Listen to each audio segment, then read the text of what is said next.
Ezi Magbegor. Could you just speak to the importance of her play and about 714 points, the game might look a little different. Sorry, you said Gabby? Oh no, Ezi Magbegor. Oh, to have her back? Yes, ma'am. Very excited. To be able to put, add some rim protection. Coach, a couple of questions regarding just kind of like a reflection by you from the first half to the second half, right? Particularly from a defensive standpoint. In the first half, tremendous start, right? Able to kind of impose your will, but then the second half things kind of switched up.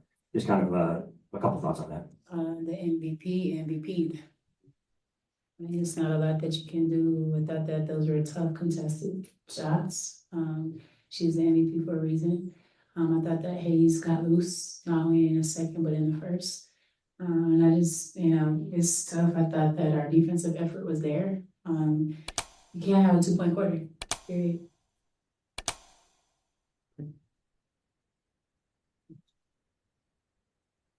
Sorry, once again, I picked a terrible seat. Just in that fourth quarter, what was kind of the conversation that you were having with the team to try to kind of get out of that funk or find something different when obviously shots weren't falling and things were getting tough? I mean, again, it's you got to remain steadfast in the fact that we had 2, but they had 14, so we're actually doing something decent. Defensively, though, didn't feel like it, and then offensively, try to get in some flow, which is difficult to do when we're taking the ball out the net. I would have to watch film and kind of look at schematically what happened on the offensive end. I thought, a couple of shot clock violations, some good looks. At the end of the day, just trying to, score, stop, score, string a couple of those possessions together, and we were unable to do that. Mike? Coach, you talk a little bit about what Hayes was able to do, especially in that second quarter, as well as you were defending everybody else. It just seemed like she was able to get free, and you coached against her and a long time, and just her coming back this year and being able to do that. Yeah, she was able to get to her left hand, and she, it's difficult when she's able to hit the 3 as well. So now you're kind of wanting to play certain gaps on her and kind of become stick your poison at that juncture, especially when she is in rhythm. And I thought that we were not physical enough. She was getting downhill and getting to the paint, I believe 30 paint points in the second half. Is that correct? For the Aces. And she was a big culprit of that. Let's go to the Zoom. Percy, start us out, and then Masvid after that. Percy, go ahead.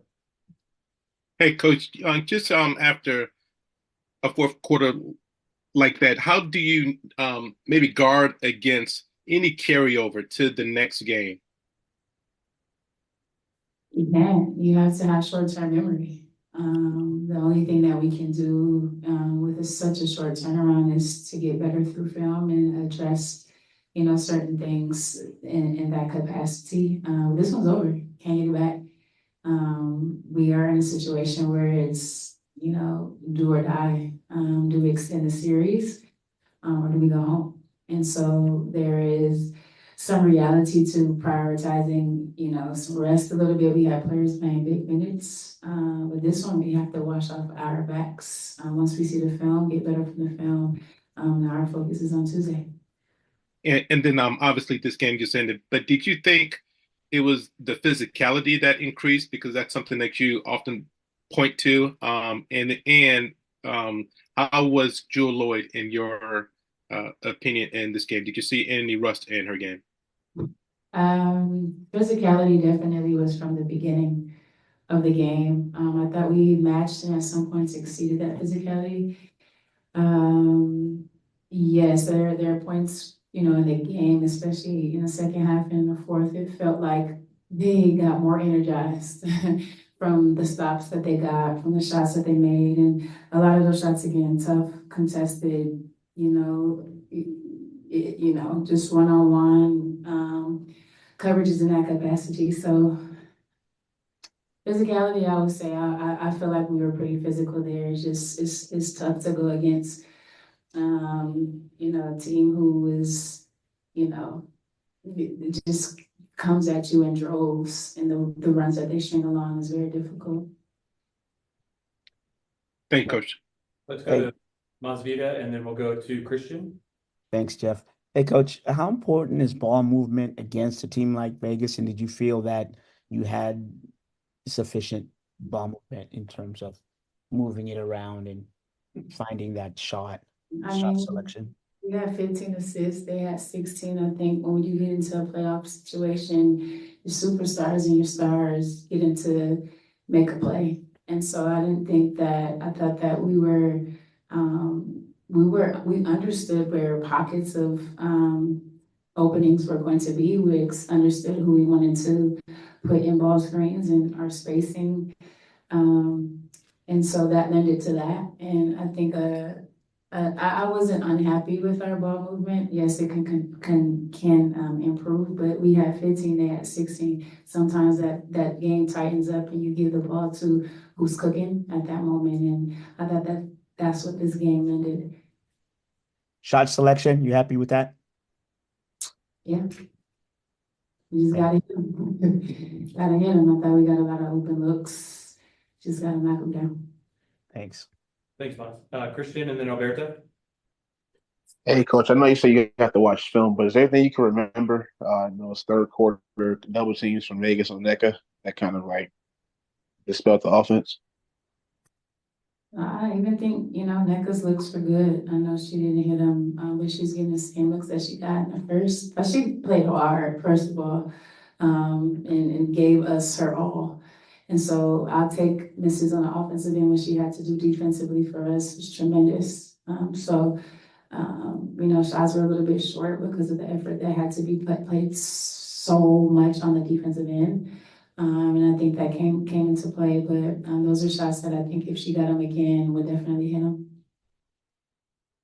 And I know the big picture aspect may kind of be like the last thing you want to hear, but 65-64 going into the fourth quarter, without arguably one of the best defenders in the league and Ezi Magbegor, could you just speak to the importance of her play and about 714 points, the game might look a little different. Sorry, you said Gabby? Oh no, Ezi Magbegor. Oh, to have her back? Yes, ma'am. Very excited. To be able to put, add some rim protection to our defense if we have the same defensive effort that we had today in game 2, to add a little bit more presence, outside, inside. We're adding or all-star back to the mix. And so the thing is, I don't want Ezi to come and thinking she has to be superwoman and have to do everything for us. I want her to be exactly who she's been for us all season and give us a lift. Thanks, Christian. Alberta, and then Nikai. Hi, Coach. In the second quarter, Jordan shot 100% from the field. And then in the last quarter, the ball only got to her once. How can you, first off, can you talk a little bit about her impact this game and how she can get more attempt in important moments like that in the next game?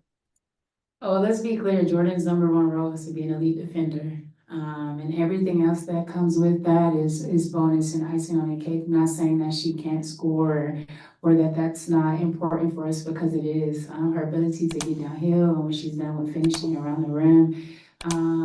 She hit a 3, I believe, today too. So there are things that she's worked on at a tremendous in this offseason to be in this moment. And I want to focus her in that aspect. And so, again, yeah, there are things that, we can do with the ball movement and all those things, but she's locked into her number 1 role and we're better when she's in that pocket. Thank you. Yeah. Nikias, and then Bella to wrap us up. Nikias, go ahead. Hi, Coach. Just a quick question about the defense. It felt like the nail presence in particular was really strong in that first half. And the Aces were able to kind of counter with some early cutting, more empty side actions in that second half.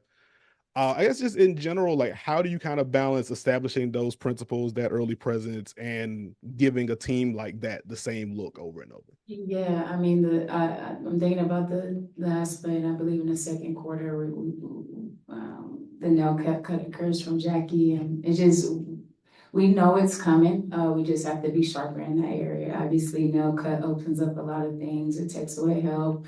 It keeps you honest defensively. But it's difficult with a team like this who stretches you out a little bit. And, you know, you have to be strong at the point of attack. So in order for us to kind of negate what happens at the net or have to utilize the help, we have to be a little bit more strong into bodies, making sure we're guarding to it too, so that we don't overextend ourselves. Thank you. Yeah. And Bella, to wrap us up, Bella, go ahead. Just a super quick clarification, then I'll ask my actual question. Does the team expect to have Ezi back for game 2? Is that what you're saying? She's progressing, and that is the hope, yes. Okay, and then my thank you. And my question is just, could you speak to Mercedes' performance today, particularly defensively, and really keeping you guys in the rebound battle, particularly in that first half? I think that's the biggest thing, was the rebounding and the activity, and, you know, like you're pointing to the defensive effort. It was good to see her active, hands up, contesting, being in a lot of plays and finishing up plays with rebounds. I thought she got kind of hammered on some of those putbacks, those offensive rebounds, but, you know, when Sadie's is active and, you know, able to assert herself and utilize her size, or better. Thank you so much. Of course. Thanks, Coach. Yeah, of course. See everybody on Tuesday. No problem. Anybody has any parking tickets they need validated, please